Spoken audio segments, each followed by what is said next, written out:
John, I need 30 copies of this. Since you're so incompetent, at least handle the photocopying. Yes? With those harsh words and the documents handed to me, I slowly headed towards the printing room. Damn it, why did the company hire someone like him? When I think about how his salary comes from our hard-earned profits for the company, it really ticked me off. Another employee's complaint rang out loud, enough to reach my ears as I took my leave. I pretended to not hear, entered the printing room and stood in front of the copy machine. I entered the major company through a mid-career recruitment.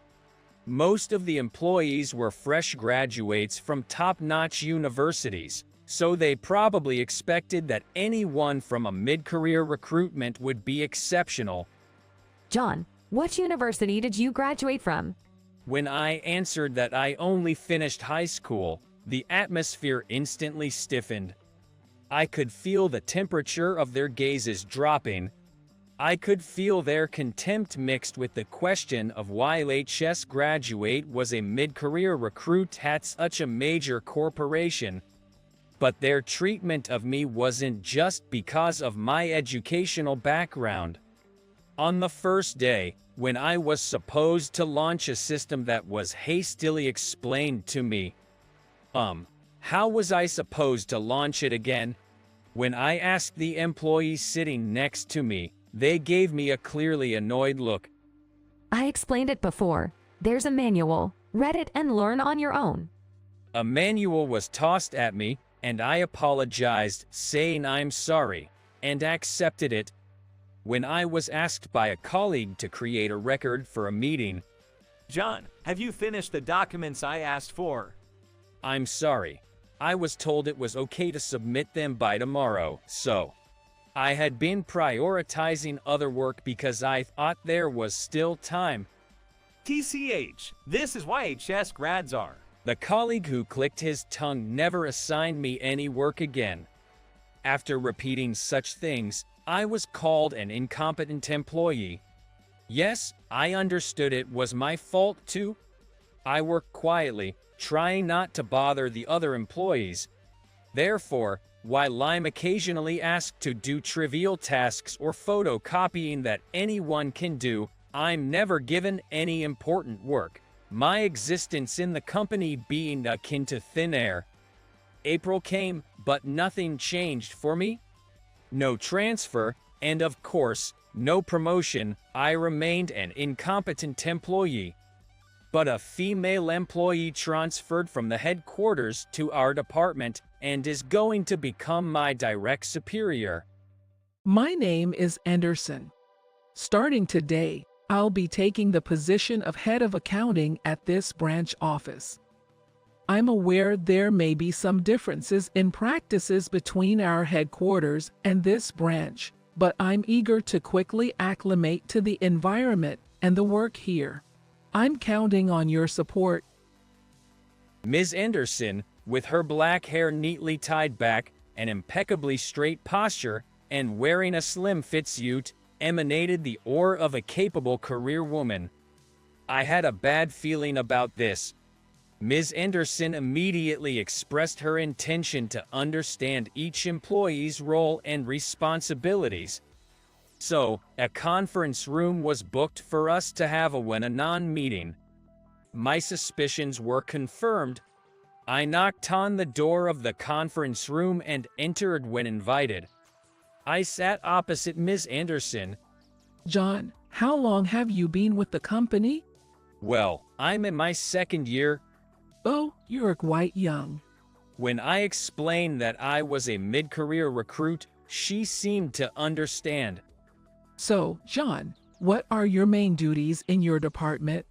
When she asked me this question, I struggled to respond. She looked at me with a puzzled expression. I don't have any specific role, mainly assisting my seniors with miscellaneous tasks, organizing documents, and making copies. Ms. Anderson frowned at my answer. We don't have the luxury to hire an employee who only handles odd jobs in these tough economic times. So I have a task for you. Could you follow me? She led me to the department's storage room.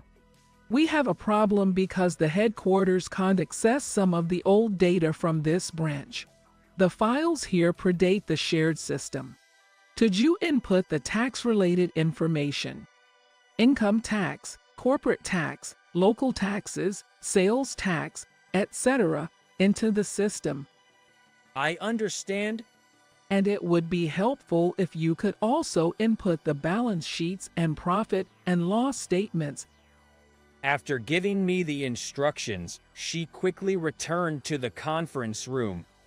Back at the department with the files in hand, I saw a group of colleagues engaged in a conversation. The new section chief, Ms. Anderson, seems like quite the go-getter, huh? Yeah, she asked so many sharp questions about the job that my stomach started churning. I was even told that taking this long for this job is inefficient. As I walked by them, one of the employees spoke up. Seems like our buddy, John, got assigned something too. But I'm sure the chief wouldn't take long to find out how incompetent he is. The surrounding colleagues burst into laughter. He's just HS grad, right? He'll probably get ratted out to the headquarters and get fired. Ignoring them as usual, I took my seat and got to work like a ghost. In the afternoon, while I was inputting into the system, Ms. Anderson approached me. John, any problems with the system input? Her sheer attractiveness made her presence even more intimidating. Oh, no, it's all good. All right, send me a progress report via email when you can.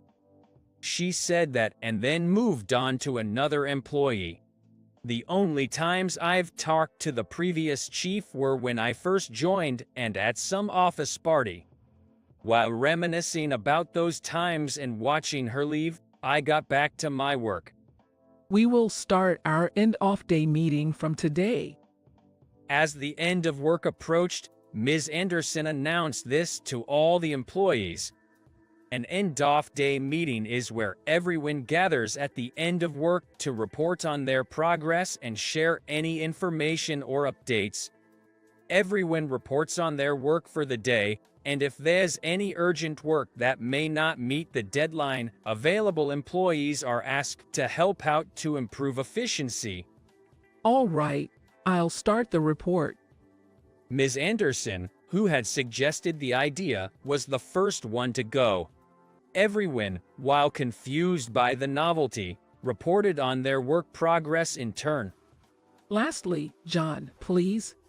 When Ms. Anderson called my name, I shivered. I hated being the center of attention. I've always just existed as thin air up to this point, but she seemed determined to make me do this.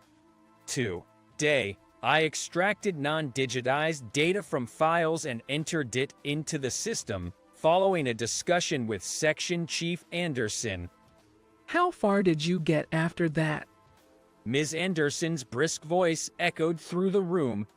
Well, I have entered all the data related to taxes. As for the balance sheets and income statements. All data? What do you mean by that? She interrupted me. That I've entered 25 years worth of non-digitized data. I responded with a confused look, and her face paled, covering her mouth. Why are you hiding your true abilities? All of a sudden, all the employees looked at Ms. Anderson, stunned. The employee who always mocked me the most burst into laughter. Ah, what are you talking about, Ms. Anderson? This guy is incompetent. He can't even remember the manual, his work is slow and inefficient, he's just a HS grad who's a waste of salary. Ms. Anderson shot him a stern look. That's because no one acknowledged his abilities, and he didn't try to use his talents either. I cross-checked the data he inputted by the afternoon, and it was accurate without a single mistake. Being able to input data so quickly and accurately is quite remarkable. Her words made me feel like a veil had been lifted from my eyes. No one had ever evaluated me like this before. Just who are you, really? I was so shocked that I forgot to use polite language with my boss, Ms. Anderson. John, that's my question. Why are you pretending to be incompetent? Why are you putting up with being looked down on by other employees? Please tell me. Her earnest gaze hit me right in the chest. Maybe she will understand me. With that hope in my heart, I prepared myself to confess the past I had been hiding. The truth is, I'm not a HS graduate. After graduating from a well-known, highly competitive university, I landed a job at a major corporation. Despite many of my superiors and seniors being graduates of prestigious universities, none were from my institution. I was called the genius newcomer, the elite rookie destined for success, and was given an almost unbelievable amount of work for a newcomer. But I've always been someone who perseveres, works steadily on my own, and gets through anything. I began looking for efficient ways to work and created my own system to quickly get through the tasks. That's some Ivy League level. Our level just can't compare to his. As such, they flattered me, and eventually, even the work that my seniors and bosses were supposed to do were passed on to me. I was handling the workload of around 10 people by myself, but of course, my salary remained the same as the others. No, as a newcomer, I was even made to work for less than the others. One day, I fell ill and called in sick to the office. What? You're taking a day off? We're screwed. Who's going to do the work if you're not here? My boss rebuked me. After apologizing many times, I finally got permission to rest, but the company kept calling me without a break. Everyone had been dumping their work on me, so they didn't know how to proceed. Despite sending progress reports by email to avoid such a situation, nobody was reading them. As my fever from the cold rose and my consciousness faded, everything started to seem ridiculous. I wondered who I was working for. Instead of my bosses and seniors, it was me doing the work, and yet they were the ones collecting the salary. I was working multiple times harder than anyone else, not recognized, not rewarded, and my health was deteriorating. The next day, when I showed up at work, my colleagues all rushed over to me. Thank God, John. I thought they were concerned about my health, but they immediately asked me to do some work. I was thoroughly disgusted. I submitted my resignation, but If you quit, John, what's going to happen to this company? as expected, they rejected my resignation and tried to retain me. But if I stayed there, I would be used up until I was a rag, and not just my body, but my mind would also become sick. The law requires you to give a 2-week notice before resigning. I will prepare a handover document that anyone can read and fully understand, so you can't refuse to let me quit just because there's no one to hand over my tasks. I might have sounded cold, but I didn't have a shred of sympathy for my bosses or seniors. There's some blame on me too for just accepting their work as told, but their sin was far greater. I knew I had to find another job after resigning, but thinking that it might turn out like the last company, I had a hard time getting myself motivated. It would be more advantageous to work just like everyone else if I'm working the same hours and getting the same pay. Upon hearing my murmur, my uncle laughed. Why don't you come work for me then? That's the company I'm working for now. I hid my academic background, claiming I only graduated high school, and got approval from my uncle, who is the president, to only do the work assigned in the accounting department. I was allowed to work there as a mid-career recruit.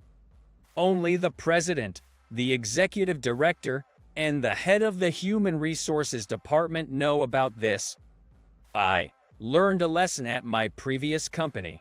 If getting praised and assigned work for being an Ivy League graduate doesn't get me any credit or raise my pay, it's just stupid. So I decided to blend in at this company. Ms. Anderson stared at me intently. So, how has it been working here for the past year? Are you enjoying it every day? Do you feel fulfilled? Do you feel a sense of worth in this job? I had nothing to say. Certainly, it's easy to just do as I'm told. Nobody expects anything from me, and I'm not pressured with more work. But back then, I had more passion for work, a greater sense of fulfillment.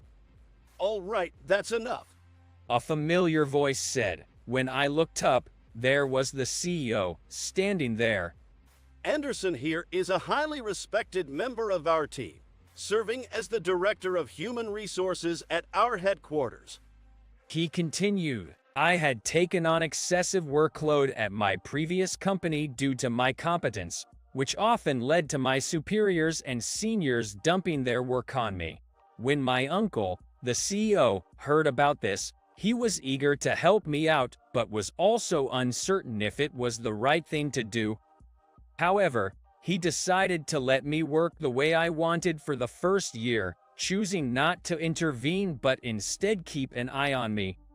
While he observed me during this period, he consulted with Ms. Anderson about the best course of action. Boss, could I be assigned as a manager in the branch where your nephew works? I want to understand him better and see what kind of person he is. That's what she proposed. John, the task I assign to you usually takes at least 3 days to complete. But you did it in a day, and not only that, you even started working on the balance sheet as well as the profit and loss statement. You're an exceptional employee, and this should be recognized. Ms. Anderson's words caused my heart to swell with pride. That's right. It's not that I didn't want to work or just wanted to do simple chores. I wanted to be recognized for the work I was doing. This applies not just to you, John, but to all employees. Today, Ms. Anderson evaluated every single staff member. Those who are diligent in their work will be recognized, and those who aren't should be prepared for the appropriate action, said the CEO, his words causing tension to ripple across the faces of the employees. After that, under Ms. Anderson's supervision, the branch underwent a transformation. Firstly, we improved the employee evaluation system to ensure that each person received a fair appraisal.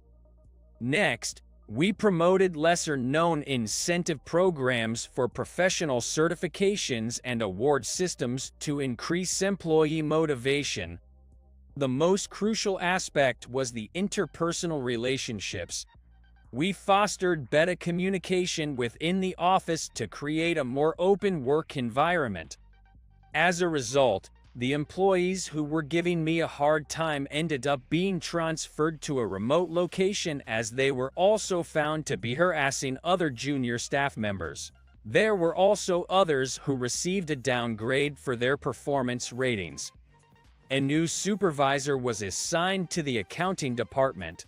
He closely monitored each employee and provided positive feedback and support, making the overall atmosphere brighter, in my opinion.